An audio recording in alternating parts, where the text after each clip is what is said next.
Welcome to this presentation of the International OCR ranking system. My name is Lucas Gardeman and I work as a data analyst, programmer, and I'm also an OCR runner and enthusiast. In this presentation, I will give you a brief overview of the ranking list, how it works, and the benefits of using it. First of all, let's take a look at the ranking list.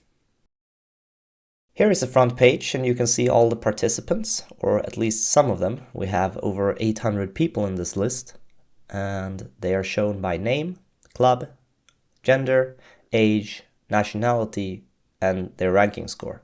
If we're interested in a specific person, we can click on that person and that will show which races this person has run. We can also see the dates, the times, the overall placements, the place by gender, and also the ranking points for the different races. We can also search for a specific group of people. Maybe we want to see the 25 to 29-year-old men from Denmark, and then we can see them like this, or maybe the 35 to 39 females from Sweden. So this is a very nice way to filter. Maybe I want to look at the people in my club, then I can just search for my club and I will have all athletes in my club and their performances and their scores. We can also take a look at the races. These are the races that is included in the ranking list. And here we can see the name, the date, the location, and the organizer. If we're interested in how the race went, we can look at a specific race. Here we can see the World Championship 2023, and we can see also the name, club, gender, age, time, and placing for every athlete. We can also see the ranking points, and we can see that we had a lot of did not finishes on this one, for example. So this is also a neat way to be able to go back and look at races from the past. Let's continue with the presentation. The list currently consists of 870 athletes. We have 583 Swedes, 179 Danes, 66 Finns, and 42 Norwegians. And in total, we have added 2,163 results over 40 races. And as you can see, we are increasing in races for each year. We started off in 2021 with just one race to be able to initiate the ranking list, and after that it has grown. The initial purpose of the ranking list was to be used for Swedish athletes by the Swedish OCR Association to select qualifiers for the European Championship and the World Championship, because it was shown that the performance in the championship correlated very well with the ranking list, so it was a good means of getting qualifying athletes. It was also a way to rank people in a fair way across different races. But this list spurred some interest in Scandinavia, so we added the Danes, the Norwegians, and the Finns. And the Finns are actually also using it for the qualifiers for the championships this year. Let's talk about the calculation method. We wanted a method that accounts for the performances of all athletes in the race, not only the top few that some other sports are using.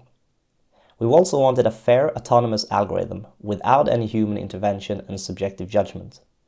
This was very important to us because it's very hard to judge the difficulty of a race. Also, the difficulty for one person may not be the same difficulty for another person.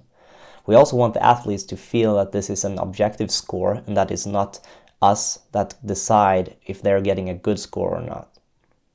We also wanted a comparable score that works well with different race types, nationalities, distances, difficulties, etc.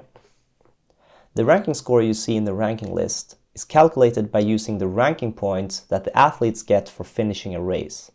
So every race in the ranking list gives an athlete the ranking points that you can see here in green.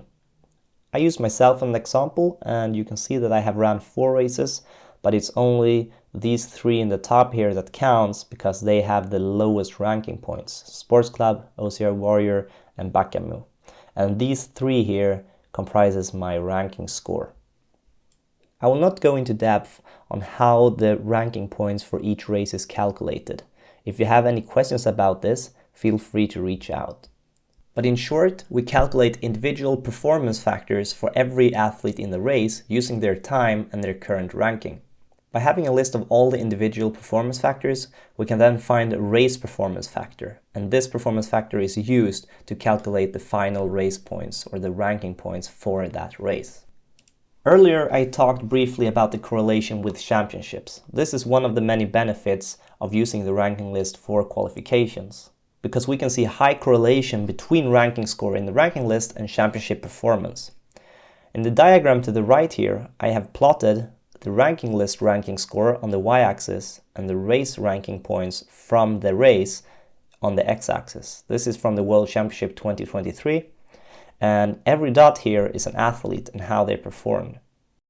And as we can see here, we have very good correlation. So an athlete that has a 10 in the ranking list is most likely to perform about that point on the OCR World Championship. And this is of course great because it shows that the ranking list is working for the purposes that we had.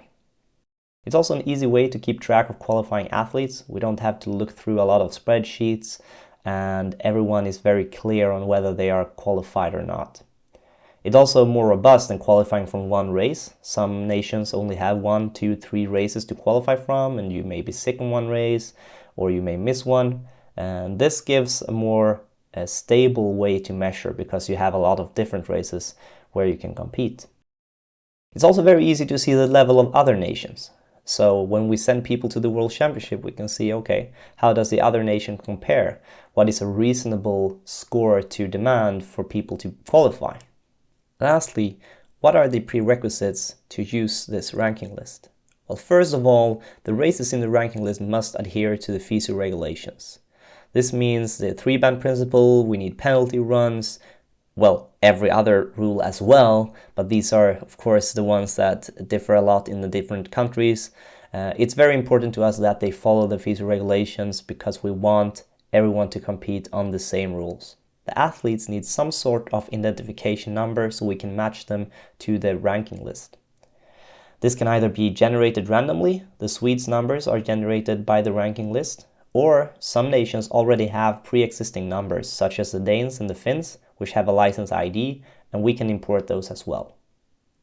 Lastly, the submission of the result list after the race must be according to the template. And the template you can see here, it's very simple. We need the ID, the name, last name, club, gender, birth year, nationality, and time. This is all that the host of the race need to be able to send in to us for the ranking list to work. That was all for this presentation. If you have any questions, feel free to reach out. Have a good day.